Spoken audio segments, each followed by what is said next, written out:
The NLRA is the National Labor and Relations Act, and it basically protects the rights of employers and employees and encourages collective bargaining.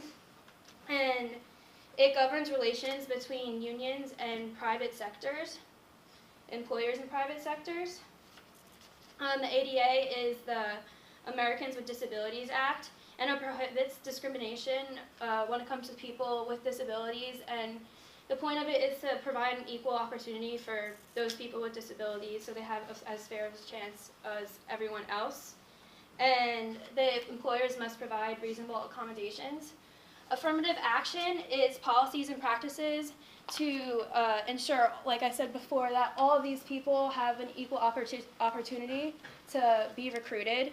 And written affirmative action plans are required for employers with over 50 employees and with contracts over $50,000. The ban the box law, I think we're all familiar with. It means only 26 states have it. New Jersey's one of them.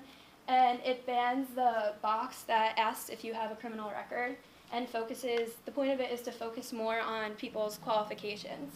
The Freedom of Information Act allows any member of the public to request any federal documents about people or things in general, and some of the EEOC's are documents are confidential, like social security number, because it violates people's privacy.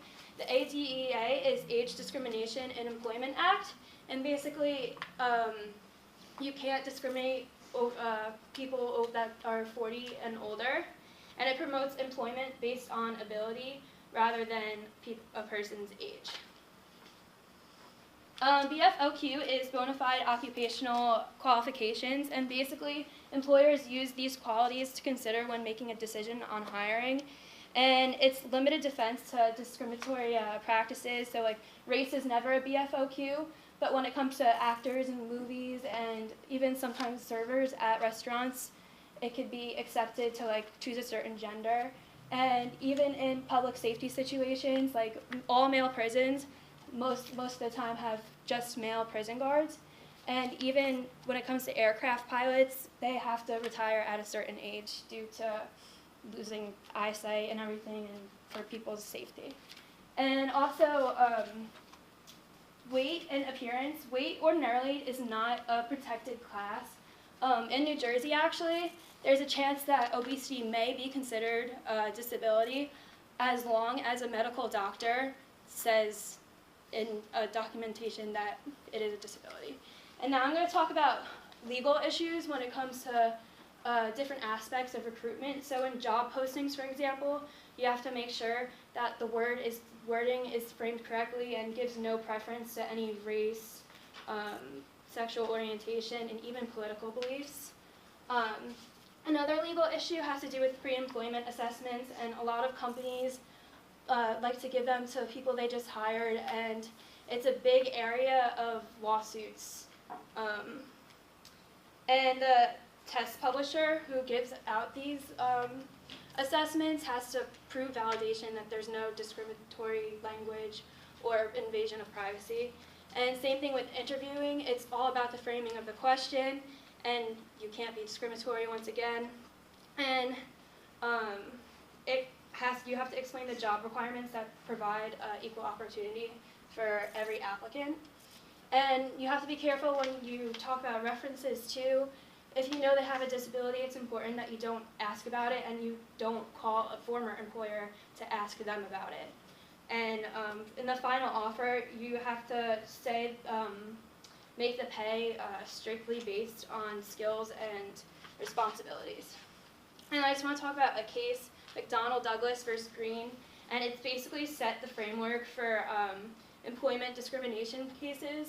And this guy, Percy Green, he was a mechanic, and he got laid off, and he claimed it was due to racial reasons.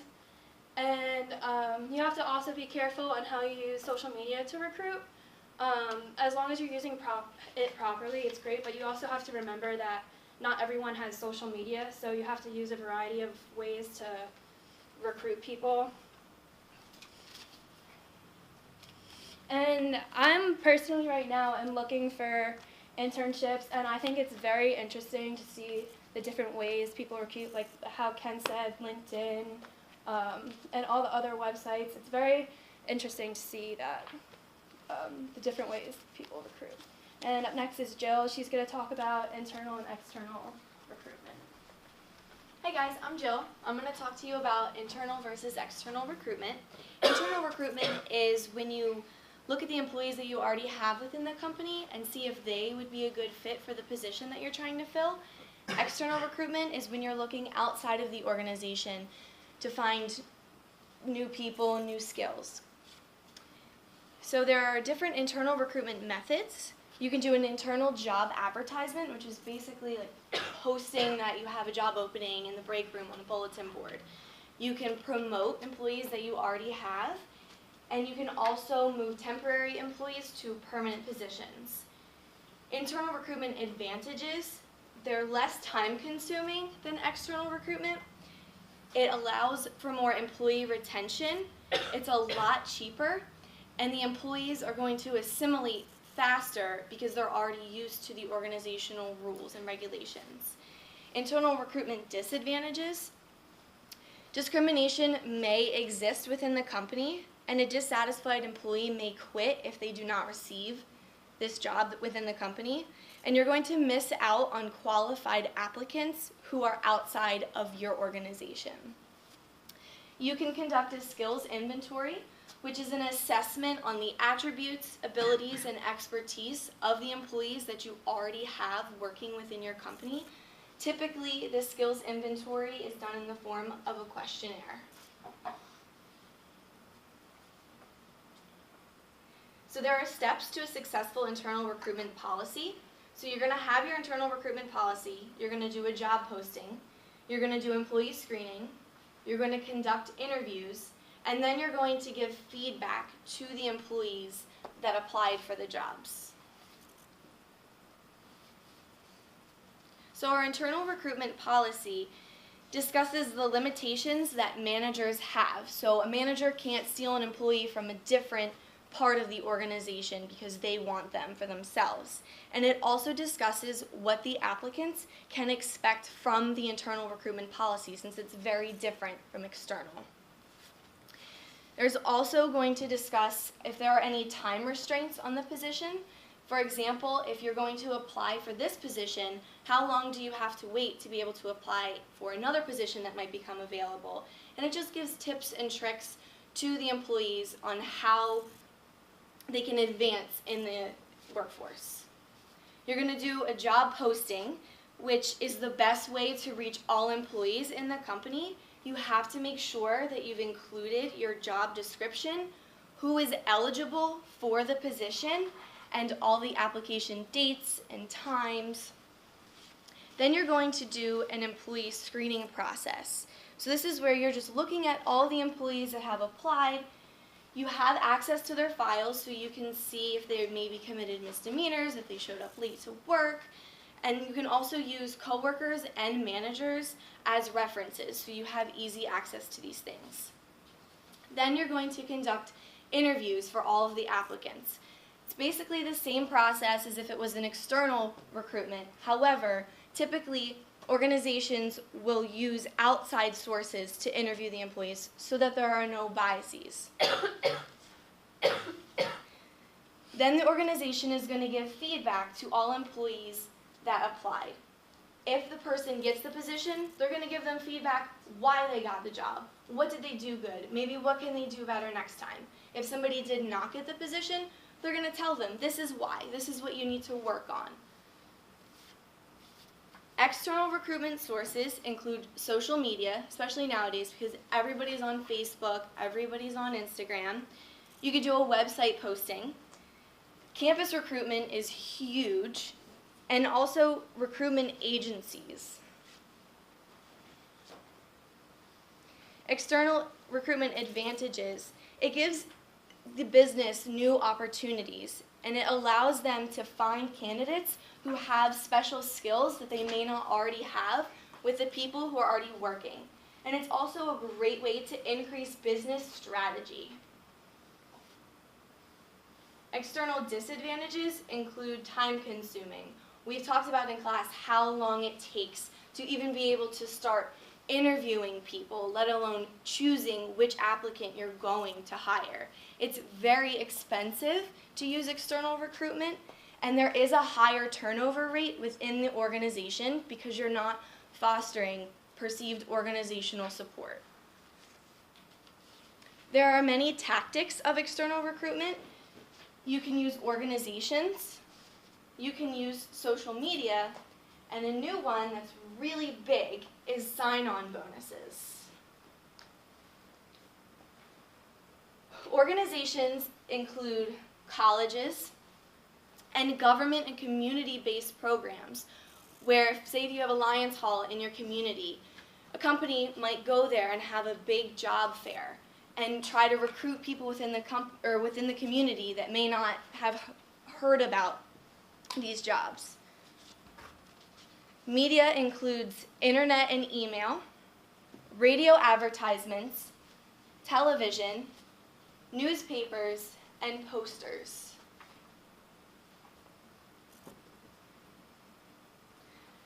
Sign-on bonuses is when the company is going to give a prospective employee a monetary incentive to work for the organization. So they're basically saying, we're going to pay you to come work for us.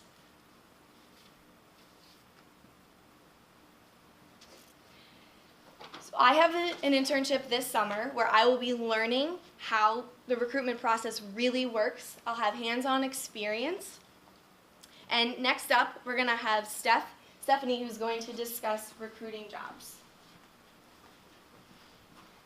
Okay, hello everyone, my name is Stephanie, and I will be talking about the different jobs and opportunities in recruiting. Now that we've learned the ins and outs of recruiting, it's really important to go over now what you're going to do with that if you wanted to do it in your career.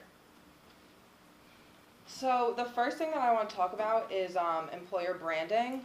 So if an employer is not branding themselves correctly, then no one's going to be applying to them, and then recruitment just won't even exist. Ken mentioned it before. So it's really important for employers to brand themselves just like an applicant wants to brand themselves. So there's a couple different ways that the employers can do that, which I will talk about. So reputation is everything for a company. Like I said, if a company has a largely bad reputation, people aren't going to apply to it. So there's a couple different ways, such as social media we talked about, their websites. Some simple things, just like updating their website, can make a big difference. Glassdoor is a really good way that people find out more about companies. This is a website that employers that are currently in the company can review the company and how it's been working there. So it's kind of like getting like an inside scoop on it before you've actually worked there. So recruiters typically make starting around $43,000 a year, but depending on where you end up, what type of recruiting you're doing, and any kind of bonuses, they could make up to $65,000 a year or more, again, depending on bonuses, commissions, stuff like that that can be offered. So the first type of recruiter I want to talk about is a corporate recruiter. This is the most common and probably the one that you guys are familiar with. It's also known as an HR recruiter. So basically, they work for the company. They're going to be the ones doing the recruiting process, looking through applications, interviewing, and things like that. So it wouldn't be an outside source. A contingency recruiter is someone who is paid only after the person has been hired. So basically what that means is their salary is contingent on whether or not the candidate was hired. So it's an interesting way for a company to recruit.